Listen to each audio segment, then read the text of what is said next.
요즘 AI 시대를 보면요. 꼭 그 옛날 후한말기 삼국지 시대가 떠오르지 않으세요? 정말 놀랍도록 닮았거든요. 그래서 오늘은요. 무려 1800년 전 그 이야기 속으로 들어가서 지금 우리가 겪는 이 혼란의 해법을 한번 찾아보려고 합니다. 자, 이 두 시대를 한번 나란히 놓고 볼까요? 그럼 역사가 어떻게 오늘날의 지도가 되는지 아주 명확하게 보입니다. 400년이나 지속된 한 나라의 질서가 와르르 무너졌잖아요. 그것처럼 지난 200년간 우리가 당연하게 여겼던 산업혁명 시대의 규칙들이 이 AI 앞에서 그냥 힘을 잃고 있는 거예요. 이건 단순히 기술이 좀 바뀐다, 이 정도 차원이 아니고요. 우리가 성공 공식이라고 믿었던 모든 게 이제는 더는 통하지 않게 됐다는 그런 뜻입니다. 이런 혼돈, 이게 그냥 시끄럽기만 한 게 아닙니다. 이건 바로 새로운 군웅할 것 시대가 열렸다는 신호예요. 새로운 강자들이 나타나고 옛날 규칙은 더 이상 통하지 않는 거죠. 삼국지의 영웅들이 그랬던 것처럼 이제 우리도 이 새로운 판 위에서 살아남기 위해 자신만의 길을 찾아야만 하는 겁니다. 이 구도를 보면 진짜 재미있는 게 뭐냐면요. 지금 AI판이 삼국지 세력 균형이랑 어쩜 이렇게 똑 닮았는지 몰라요. 한번 보세요. 오픈 AI나 구글처럼 막강한 자본위로 판을 쥐고 흔드는 곳들은 딱 조조의 위나라 같죠? 반면에 모두를 위한 AI라는 명분을 내걸고 커뮤니티를 쫙 모는 오픈소스 진영은 어때요? 민심을 얻었던 유비의 총나라, 바로 그거죠. 그리고 또 메타 같은 플랫폼 기업들은 특정 영역에 딱 집중하면서 실리를 챙기잖아요. 안정적인 생태계를 만들어서 어떻게든 가장 오래 살아남으려고 했던 손권의 오나라 전략이 딱 떠오르지 않나요? 자, 그렇다면 이렇게 새로운 군웅들이 판을 치는 세상에서 여러분의 조직은 과연 어떤 생존 전략을 써야 할까요? 다행히도 삼국지가 우리에게 세 가지 명확한 길을 보여줍니다. 첫 번째 길은 바로 위나라의 방식입니다. 압도적인 자원과 인력을 가지고 규모의 경제로 그냥 밀어붙여서 경쟁자를 찍어 누르는 전략이죠. 이 길은요, 이미 덩치가 좀 있는 대기업에게 가장 잘 맞는 전략이라고 할 수 있습니다.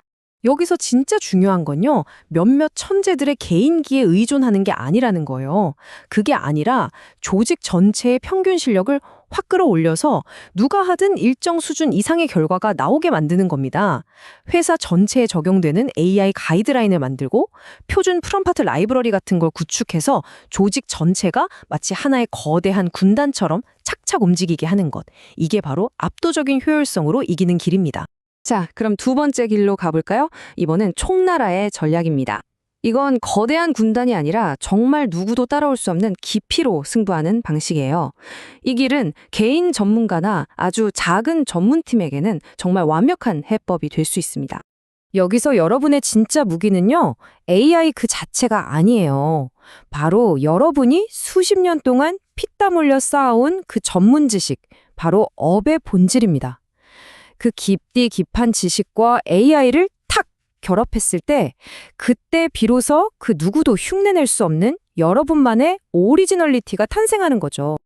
그리고 마지막, 세 번째는 오나라의 전략입니다. 한마디로 유연함의 길이죠. 이 전략은 특히 중소기업에 아주 딱 맞습니다. 그 강대국 위나라와 총나라 사이에서 정말 능숙하게 줄타기를 했던 손권을 한번 떠올려 보세요. 이 전략의 핵심은 바로 그 민첩한 적응력입니다. 하나의 도구에 목숨 거는 게 아니라 상황에 따라서 가장 좋은 카드를 꺼내드는 거죠. 예를 들어볼까요? 안정성이 제일 중요한 대기업 고객한테는 이미 검증된 상용 AI를 쓰고 혁신이 막 필요한 스타트업한테는 가장 따끈따끈한 오픈소스 AI를 제안하는 거예요. 이런 유연함이야말로 여러분을 살아남게 할 최고의 무기입니다. 자, 이 표를 보시면 세 가지 전략이 한눈에 쫙 들어오죠. 여러분의 현재 상황을 한번 대입해 보세요. 우리 회사는 혹은 나는 위나라, 총나라, 오나라 중에 어디에 가장 가까운가요? 이걸 아는 것부터가 전략의 시작입니다.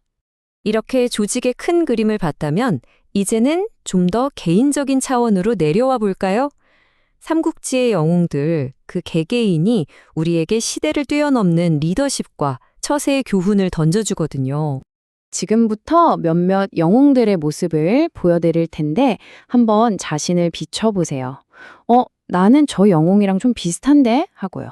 나의 강점은 뭐고 또 보완해야 할 약점은 뭘까 생각해보는 거죠. 먼저 제갈량입니다.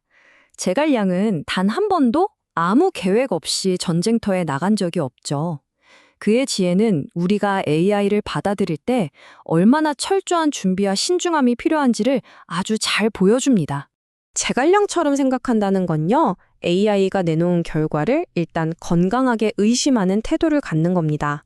AI의 답을 그냥 정답이라고 믿는 게 아니라 아주 유능한 부하의 조언 정도로 받아들이는 거죠.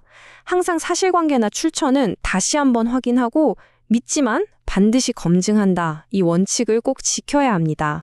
반면에 조조는 어떨까요? 조조는 다른 건 다 제쳐두고 결과를 가장 중요하게 생각했죠. 그의 실용주의는 일단 효과가 있다 싶으면 이것저것 재지 말고 빠르고 단호하게 받아들이는 자세가 얼마나 중요한지를 깨닫게 해줍니다. 이런 접근법은 이게 명분이 있나? 이게 맞는 건가? 이런 논쟁은 잠시 접어두게 만들어요.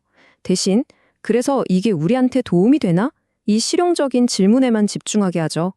오늘 당장 우리가 이기는데 도움이 되는 도구라면 그걸 쓰는 게 맞는 겁니다. 자, 이번엔 유비입니다. 유비의 가장 큰 자산이 뭐였을까요? 뛰어난 기술이었을까요? 넓은 영토였을까요? 아니죠. 바로 다른 사람들의 마음, 즉 신뢰를 얻는 능력이었습니다. 유비의 지혜는 우리에게 정말 역설적인 진실 하나를 알려줍니다. 기술이 모든 걸 자동화하고 효율적으로 만드는 시대일수록 역설적으로 가장 대체 불가능한 자산은 바로 사람 사이의 연결이라는 걸요. AI 덕분에 아낀 그 시간을 동료와의 관계, 신뢰를 쌓는 데 투자하세요. 결국 그게 당신을 누구도 대체할 수 없게 만드는 가장 강력한 힘이 될 겁니다.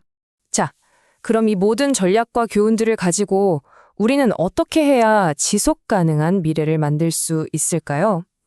해답은요, 조급하게 무언가를 하는 게 아니라 끈기 있게 기다리며 숙성시키는 데 있습니다. 이 발효라는 비유가 정말 핵심이에요. 김치가 하루아침에 익지 않고 된장이 3년을 기다려야 깊은 맛이 나는 것처럼 여러분과 AI의 관계도 천천히 발효시켜야 합니다. 여러분의 깊은 경험이라는 매주에 AI라는 소금물을 붓고 시간을 들여서 천천히 숙성시킬 때 비로소 그 누구도 흉내낼 수 없는 여러분만의 깊고 독특한 맛이 우러나오는 거죠. 매일같이 쏟아지는 새로운 기술의 파도에 허우적거리지 마시고요. 딱 3년이라는 시간에 닻을 한번 내려보세요. 첫 해에는 일단 기본 도구들과 친해지는 적응의 시간을 가지는 겁니다. 그리고 다음 해에는 내가 일하는 특정 분야에 AI를 깊숙이 적용해보는 전문화의 시간을 갖는 거죠. 그리고 마지막 3년 차에는 마침내 여러분의 오랜 경험과 AI를 하나로 완벽하게 융합해서 정말이지 누구도 대체할 수 없는 여러분만의 가치를 만들어내는 겁니다. 이건 하룻밤에 AI 전문가가 되자는 그런 이야기가 절대 아닙니다. 나만의 길을 딱 정하고 그 길을 묵묵히 걸어가면서 이 새로운 시대에 나만의 역사를 써 내려가는 그런 장대한 여정에 대한 이야기입니다. 천천히 하지만 꾸준히 함께 가되 나 자신의 중심을 잃지 않고 주체적으로 이제 여러분만의 삼국지를 써 내려갈 시간입니다.